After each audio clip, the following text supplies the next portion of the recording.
Welcome back to the Business of Becoming. I am your host, Steffany. And if you're new here, I help high achieving people who feel alone at the top find peace, purpose, and the next version of themselves. So, today, this episode was highly recommended by my producer himself because it is an episode that talks about what to do or how you should handle a day that just falls apart the moment you get up. If you're the kind of person that is a planner, maybe a perfectionist, or just really likes to have their routine, right?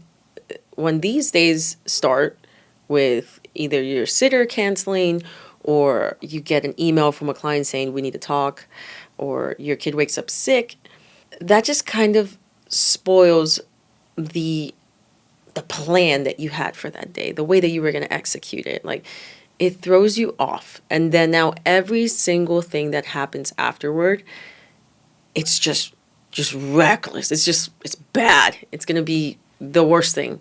You know, I've had those days where I've had a client email me something and I'm like, oh my gosh, this is a big client. Where did one of my team or myself, where did we drop the ball? And then, my kid comes in like, mommy, and like spills the coffee. And on a normal day, I'd be like, oh, okay, like help me clean it up. But on a day like that where it's just fumed with the stress from the beginning, yeah, like that kid spilling the coffee, it's the worst thing. It's just like, why? Why would this happen now? Everything's Murphy's Law type of thing. And at that point, you kind of just go from 0 to 100 in like maybe 3-4 seconds flat. And it's normal. It's happened to me multiple times. So I'm saying all of this because my producer knows that my days are very chaotic. I try to do my best to be on time. I try to do my best to make things happen the way they should because I am a planner. I love to plan things. But I can't control what the day brings to me. So here's what I do. I call it the fix it mindset because I have a lot of people around me who are extreme perfectionists. And if I didn't study a script, let's just say, or if I didn't, plan for a specific meeting the way that I usually do, but I kind of already know in my gut, I know exactly what I'm going to say, how I'm going to do it. I have the perfectionists around me who are just going crazy. And it's actually really funny. But the truth is, I have something called the fix it mindset. And that's what I'm going to teach you guys today because it's not about winging it. It's not about, not caring if things go wrong from the beginning. It's about trying to find out how you can solve what's in front of you, what needs to be solved by you. So here's the thing about being a working parent. Whether you're a working parent, in a marriage or a working parent single, you don't have the ability to turn off the hat of being a dad or being a mom, especially if you're an entrepreneur, especially if you're building a business. One bad thing that follows you from home in the morning sometimes trickles down to how you're going to operate that day in your office or vice versa. One bad thing that happens at work, you carry that stress sometimes to your house, and then that just kind of becomes the aura, or the environment that you bring to your kids because you're down, you're stressed, you're overwhelmed with whatever happened in that day. And there's no real clean line between mom mode, dad mode, or work mode. It kind of all just starts to be whatever the day throws at you is what you're going to handle. And that gets exhausting. And that obviously can become a cooking, what is that thing? The pressure pot that's just ready to blow at whatever moment something else starts to go in there that can't fit anymore. And if you are high achieving, and you're detail-oriented and you like to plan, a curveball doesn't feel like one little bad thing. A curveball feels like a threat. It puts you in fight or flight mode. It puts you in a position where you're either going to take on every single thing and try to fix everything at once, or you just want to stop and say, I'm done. Today, I'm done today. And I've had those moments. I've had those days where the moment I put my kid down in the bed and I'm like, okay, they're good. They're alive. They're sleeping. Thank God. instead of going to see whatever curveball I get hit next, I just stop. I turn off everything and I'm done. It doesn't feel satisfying. Sometimes it kind of feels like I give up. And it's happened. I'm not over here telling you that it's not true. It does. It happens. Or there's moments where in the middle of me saying my bedtime routine and, saying the story and saying this, like, I'm already thinking of how I'm going to fix this and how I'm going to fix that. And some of those things don't even require me. It's just a problem that's there, and I know I need to fix it. I know I have to fix it because that now becomes my burden to make something solved, to feel accomplished and to feel like I am not overwhelmed because I got it done. And again, that's the 0 to 100 spiral that we find ourselves in, because not everything needs to be fixed. Maybe just that one thing in front of you needs to be fixed.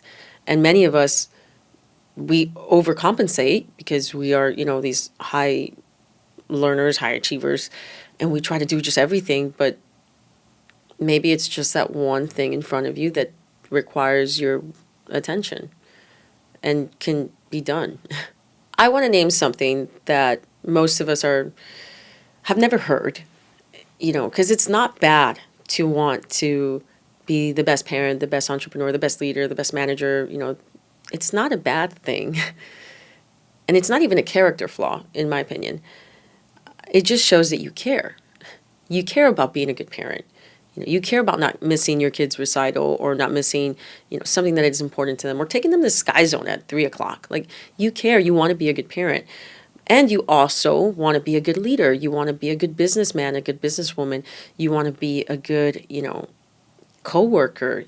It shows that you care and that you value what you do. So kudos to you if you have had these, spiraling moments. I think you shouldn't be dogging yourself. I think you should be proud of yourself that you care about something so much. Now, why are you here? It's because you want to learn how to handle those situations so that those situations don't handle you and the next couple hours of your day. So here's the Fix It framework. I want to share a little bit about what I do and what I've done for, over 15 years. Before starting this podcast and, social media, the whole nine, I was primarily only an adjuster. So I built a public adjusting company over the last decade and through all across the nation. And what do? We walk into people's houses in the moments of probably their biggest crisis, whether a hurricane just came by or vandalism or a fire. And most of the time, they're just looking at me like, what do I do next? Their roof is caving in or their kitchen's just up in smoke. And they just don't know what to do. They're in complete crisis because there's so much that needs to be done that they stay frozen. And in doing that for such a long time, I learned something so important, which is when you walk into these moments of other people's lives where everything is chaotic and so much needs to get done, you have to teach them, and you have to do it yourself, on how to triage. Basically, it's like hospitals. It's like war. You got to assess what is priority right now. And you have to teach them what you can do, what they can do, and set it on a list of priorities to help them get to the place where they can feel like something is moving in the right direction. And that is not the lesser way to handle a crisis. That's actually the right way to handle a crisis. It's assess, prioritize, and then do one thing at a time. Everybody has their role, but you do one thing at a time. And once the tasks start to be completed, you start to finally feel this sense of we're moving one step at a time. Because you cannot fix everything in 1 second. You can't fix everything in one day. Imagine, a hurricane comes by, a big old tree comes straight through your roof. You're not going to be able to fix it that day. There's things that you have to do. There's things that you have to prioritize. You have to clean out the area that you can. You have to find somebody to cut that tree down. You have to break it in pieces. You have to go and dump it. Then you have to go and find a contractor to actually be able to even put something on the roof. Like, I can go on forever. But there are steps that need to be taken. So the fix it filter that I have really came from all of these years of just being in crisis with so many people. And it's a 3-step process, 3 little questions that I typically ask myself, and I have trained my clients to even know the same thing too. And before your day goes into a spiral, I want you to try it. I want you to try it, in your morning or the moment that you walk into the office and you get, bad news or whatever the case may be. Try this fix it filter and see if it works for you. The first thing that I do is ask myself what actually broke. What actually just happened. Not the whole, picture of it all. I zoom in. Was it that the sitter canceled? Was it that, the nanny got sick? Was it that the kids got sick? Was it that, you missed a deadline at work? Was it that you had a client call you with like upsetting news? What actually broke? Because if you don't answer that question right away, your brain starts adding interest to it. And it starts just adding like all of these things that might not even be real. You might be adding interest to, a client emailing you saying that we need to talk and saying, oh my God, they're going to, they're going to pull the contract. They're going to do this. They're going to do that. You start adding scenarios that don't even exist yet. And that spiral starts going way too fast. You're in a freaking movie of Twister. There's cows flying in front of you. Like, you need to actually just name that problem. What actually broke. Then after you get your, damage report, you have to ask yourself what needs handling right now and what can wait. So if it is, your kid woke up sick, okay, what needs handling right now? Can I treat it with medicine or does he need to go to the doctor? If it's the client that, emailed you in the morning, okay, can I schedule a call now? And if they're not available, great. Can I schedule a call for later so I can assess the rest of the damage report that I have for this day? And I really just urge you to ask yourself, what needs me in the next 10 minutes? Because a lot of the times that we get, these curveballs in our lives, our nervous system just wants to, especially people like you and I, our nervous system wants to address it right there. Like we want to nip it in the bud. Like we want to run to it. Before we fully can analyze everything that is going on, before we can fully just prepare ourselves better to have this conversation. Like, I'll give you the example of the client. If my client emails me that, I'm not just gonna, typically, I would want to just jump on and call them and say, hey, what's up? Like, let's get to the root of it. But the better way to handle it is say, okay, let me see that client. Who was assigned to this client? Let me see what was the last few things that had happened on that client's file.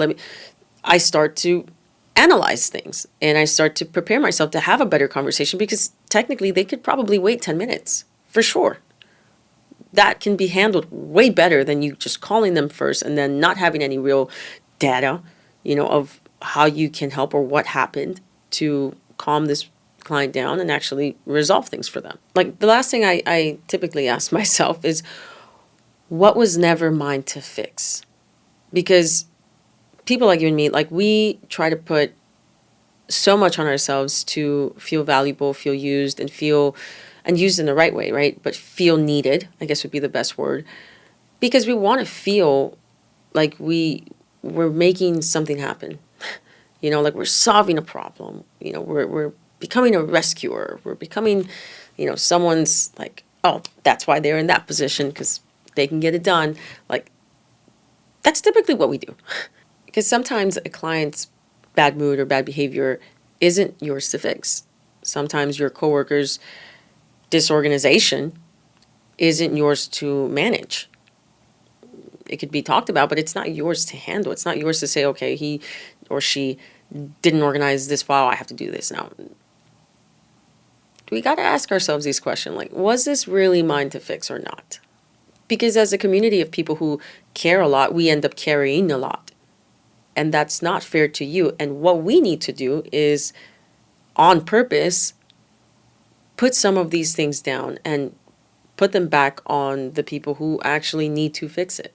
Part of this mindset shift is being able to put down these things that don't require you without feeling guilt, and being able to actually shift your mind and say, I'm not just going to prioritize something that doesn't require my attention. I'm going to prioritize myself. And it's a little selfish, but you can help and you can care, but you can't carry it all because it'll break you. And we don't want any of that to happen because it's, that's not part of being a good leader. That's not part of being a good human being. And it will carry into your home. It'll carry into your personal time. It'll carry into the things that make you you.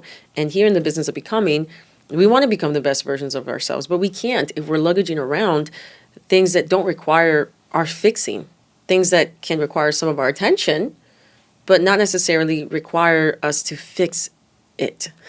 Maybe you're in a relationship, and I know this is very relatable. Maybe you're in a relationship and maybe that person is not, doing what they're supposed to do in a relationship, or giving you what they need to be giving you to fill your cup. It is not your job to fix it for them. It is not your job to do that part for them so that your cup gets filled. It is their doing, and if they don't, then you prioritize, yourself, and you prioritize what is important to you. And it's a mindset shift that is tough to do because you feel guilty about it, but it's one that's going to not burden you. It's one that's going to save you. And that's all she wrote, folks. That's those 3 questions are my, fix it mindset. It's just what actually broke, what needs my attention right now, or what can wait, and what was never mine to fix.